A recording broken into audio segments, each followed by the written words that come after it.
My name is Dama Jaskolski. I have Ehlers-Danlos syndrome, which is a connective tissue disease, and I have dysautonomia, which is a disease of the autonomic nervous system.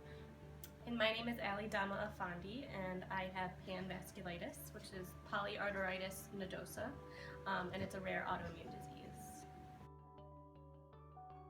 I became sick after running and then stopping training for half marathons. I was getting a lot of stomach pain and back pain and didn't know why.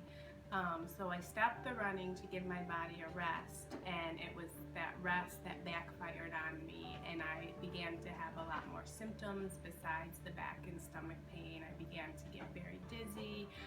With standing, I would almost faint, a lot of nausea, throwing up, and didn't know why.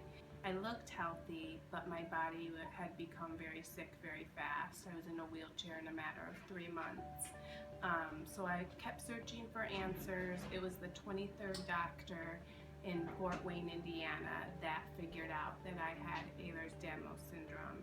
And then 2 days later, I was actually diagnosed at the Cleveland Clinic with POTS, or postural orthostatic tachycardia. About 8 years ago, I was a full-ride gymnast at the University of Maryland. And one morning, I just woke up and my entire body hurt. More so than usual. Being an athlete, I was used to aches and pains, but this just felt different than what I was used to. Almost 6 months of having really severe pain almost every day. I wasn't able to practice like I was used to. I was having to take a lot of breaks, even just walking to class across campus. I just felt really exhausted all the time. So one particularly bad day, I was having really bad stomach pain, and my physician, my team trainer, came and picked me up from my dorm room and took me to the hospital. And I'm so thankful that she did, because when she did that, I ended up staying in the hospital for another 7 weeks, because at that time my entire body just started deteriorating. I had physician after physician and specialist after specialist run all these tests, and nobody could really pinpoint what was going on. And meanwhile, I was just getting sicker and sicker. So by some stroke of fate, I finally had one doctor who was very persistent and said, let's give this girl a kidney biopsy. And with that kidney biopsy, they found the vasculitis. They saw the inflammation of my blood vessels on my kidneys. So through that test, I was able to be diagnosed with polyarteritis nodosa vasculitis. I was a teacher full-time for 5 years before I became sick. And once I became sick, I had to take a year off medical leave to get answers and to finally to start to rehab and learn how to manage my illnesses once I did have my diagnoses.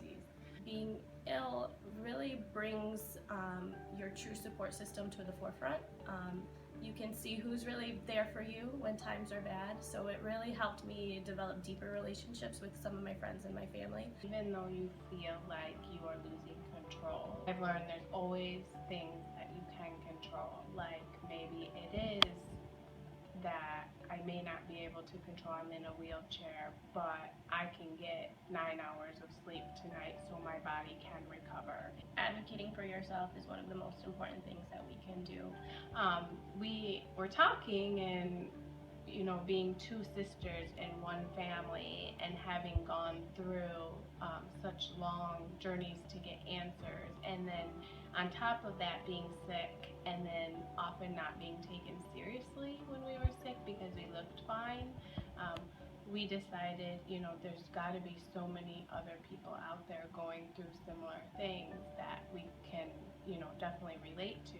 What we came up with was to do a fundraiser, and that fundraiser ended up being at a bar at Lou and Harry's. But at this time, we weren't even a foundation. We just wanted to do something. So we had the fundraiser, and we weren't expecting much. We wanted to raise a little bit of money and send it to research for the different illnesses that we have.